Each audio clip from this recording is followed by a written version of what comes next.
ಸೂಳೆ ಸಂಕವೆಯ ಒಂದು ವಚನ. ಒತ್ತೆಯ ಹಿಡಿದು ಮತ್ತೊತ್ತೆಯ ಹಿಡಿಯೆ, ಹಿಡಿದಡೆ ಬತ್ತಲೆ ನಿಲ್ಲಿಸಿ ಕೊಲುವರಯ್ಯ. ವ್ರತಹೀನನ ಅರಿದು ಬೆರೆದಡೆ ಕಾದ ಕತ್ತಿಯಲ್ಲಿ ಕೈ ಕಿವಿ ಮೂಗ ಕೊಯ್ವರಯ್ಯ. ಒಲ್ಲೆನ್ ಒಲ್ಲೆ ಬಲ್ಲೆನಾಗಿ ನಿಮ್ಮಾಣೆ ನಿರ್ಲಜ್ಜೇಶ್ವರ.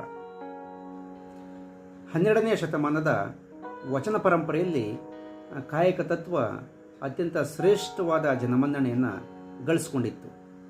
ಯಾವುದೇ ಕಾಯಕ ಕನಿಷ್ಠ ಅಂತ ವಚನಕಾರರು ನಿರ್ಲಕ್ಷ್ಯ ಮಾಡಿರಲಿಲ್ಲ. ಹಾಗಾಗಿ ಕಾಯಕ ಮತ್ತು ದಾಸೋಹ ಪರಿಕಲ್ಪನೆಗಳು ಇಂದಿಗೂ ಕೂಡ ನಮಗೆ ಪ್ರಸ್ತುತ ಅಂತೇಳಿ ಅನಿಸ್ತವೆ. ದುಡಿಮೆಯೇ ದೇವರು ಎನ್ನುವಂತಹ ತತ್ವ ಶರಣರಿಗೆ ಮಾತ್ರ ಒಪ್ಪುವಂಥದ್ದು.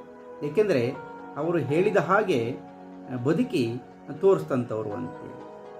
ನಡೆ ನುಡಿ ಶುದ್ಧವಾಗುವ ಮೂಲಕ ಇಚ್ಛಿತ ಗುರಿಯನ್ನು ತಲುಪಲಿಕ್ಕೆ ಸಾಧ್ಯ ಅಂತನ್ನುವಂಥದ್ದನ್ನು ವಚನಗಳಿಂದ ನಾವು ಗ್ರಹಿಸ್ಕೊಳ್ಬೋದು ಅಂತೆ. ಆ ಕಾಲದಲ್ಲಿ ಸೂಳೆಗಾರಿಕೆಯ ವೃತ್ತಿ ಕೂಡ ಒಂದು ಪ್ರಮುಖ ಕಸುಬಾಗಿ ಜನಮನ್ನಣೆಯನ್ನು ಗಳಿಸ್ಕೊಂಡಿತ್ತು ಅಂತ. ಆದರೆ ಈ ವೃತ್ತಿ ತಳ ಸಮುದಾಯದ ಹೆಣ್ಣುಮಕ್ಕಳು ಮಾತ್ರ ಸೀಮಿತವಾಗಿತ್ತು ಅನ್ನುವಂಥದ್ದು ಗಮನಿಸಬೇಕಾದ ಅಂಶ. ಏಕೆಂದರೆ ಮೇಲ್ವರ್ಗದ ಹೆಣ್ಣುಮಕ್ಕಳು ಈ ವೃತ್ತಿಯಲ್ಲಿ ಇದ್ದುದಕ್ಕೆ ನಿದರ್ಶನಗಳು ನಮಗೆ ಸಿಗೋದಿಲ್ಲ.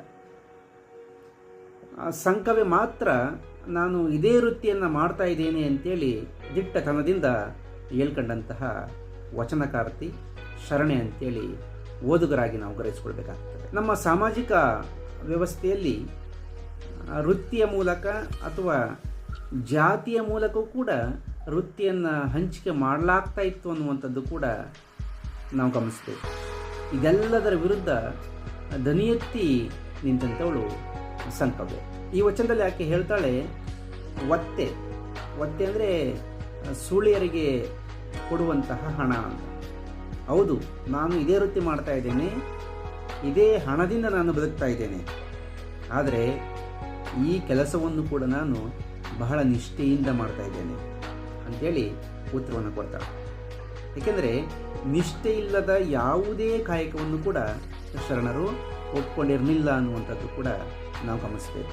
ಈ ವೃತ್ತಿಯಲ್ಲಿ ಮಾಡ್ತಿದ್ದಂಥವರಿಗೆ ಕೆಲವೊಮ್ಮೆ ಸಾಕಷ್ಟು ಹಿಂಸೆಗಳನ್ನು ಕೂಡ ಕೊಡ್ತಾ ಇದ್ರು.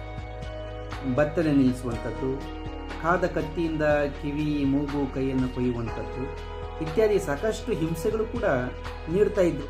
ಈಕೆ ಹೇಳ್ತಾಳೆ, ಇಷ್ಟೆಲ್ಲ ಈ ತರಹದ ಹಿಂಸೆಯಲ್ಲೂ ಕೂಡ ತನ್ನ ವೃತ್ತಿ ಧರ್ಮವನ್ನು ಮಾಡುವ ಮೂಲಕ ಸಮಾಜದ ಗಮನವನ್ನು ಸಂಕವೆ ಸೆಳೆತಾ ಹೋಗ್ತಾಳೆ. ವಚನಕಾರರು ಇಂತಹ ವೃತ್ತಿಯನ್ನು ಮಾಡುವಂತಹ ಸಂಕವೆಯನ್ನು ಕೂಡ ಶರಣ ಪರಂಪರೆ ಒಳಗಡೆ ಸೇರಿಸಿಕೊಂಡು ಅವಳ ಸಂವೇದನೆಯನ್ನು ಕೂಡ ಅಭಿವ್ಯಕ್ತ ಮಾಡಿಕೊಳ್ಳಿಕ್ಕೆ ಒಂದು ವೇದಿಕೆಯನ್ನು ಕಲ್ಪಿಸಿಕೊಟ್ರಲ್ಲ, ಇದು ಬಹಳ ದೊಡ್ಡ ಸ್ಥಿತ್ಯಾಂತರ ಅಂತೇಳಿ ನಾವು ಭಾವಿಸ್ಬೇಕು. ಏಕೆಂದರೆ ಸಮಾಜದಲ್ಲಿ ಸಾಕಷ್ಟು ನೋವುಗಳನ್ನು ಸಂಕಟಗಳನ್ನು ಅನುಭವಿಸುವಂತಹ ವರ್ಗ ಇದೆ. ಆದರೆ ನೋವುಗಳನ್ನು ಹೇಳಿಕೊಳ್ಳಲಾಗದಂತಹ ಸ್ಥಿತಿಯಲ್ಲಿ ಅವರು ಪರಿತಪಿಸ್ತಾ ಇರ್ತಾರೆ. ಅಂತಹ ಸಮುದಾಯಗಳು ತಮ್ಮ ವೇದನೆಗಳನ್ನು ಇತರರಿಗೆ ಹಂಚಿಕೊಳ್ಳುವ ಒಂದು ಅಭಿವ್ಯಕ್ತಿ ಸ್ವಾತಂತ್ರ್ಯ ನಮಗೆ ವಚನ ಪರಂಪರೆಯಲ್ಲಿ ಸಿಗ್ತಾ ಹೋಗ್ತದೆ. ಮನುಷ್ಯನಿಗೆ ಅಭಿವ್ಯಕ್ತಿ ಸ್ವಾತಂತ್ರ್ಯ ಇದ್ದಾಗ ತನ್ನ ಸಂಕಟಗಳಿಗೆ ಒಂದು ಉತ್ತರಗಳನ್ನು ಕಂಡುಕೊಳ್ಳಲಿಕ್ಕೆ ಸಾಧ್ಯ ಆಗ್ತದೆ. ಹಾಗಾಗಿ ಸೂಳೆಗಾರಿಕೆ ವೃತ್ತಿ ಸಮಾಜದ ಕೆಟ್ಟ ವೃತ್ತಿಯೂ ಹೌದು.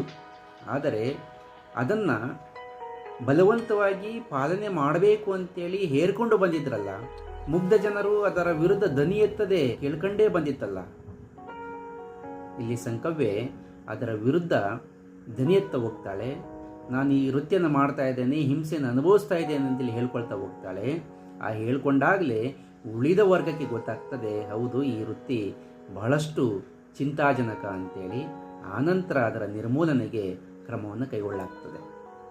ಹಾಗಾಗಿ ಶರಣ ಪರಂಪರೆ ಮಾಡಿದಂತಹ ಬಹಳ ದೊಡ್ಡ ಕೆಲಸ ಅಂದರೆ ಸಮಾಜದಲ್ಲಿ ಅಭಿವ್ಯಕ್ತಿ ಸ್ವಾತಂತ್ರ್ಯವನ್ನು ಎಲ್ಲ ವರ್ಗದ ಮಹಿಳೆಯರಿಗೆ ಯಾವುದೇ ಜಾತಿಯ ತಾರತಮ್ಯವಿಲ್ಲದೆ ಎಲ್ಲರಿಗೂ ಕೂಡ ಸಮಾನ ಅವಕಾಶಗಳನ್ನು ನೀಡಿದಂಥದ್ದು.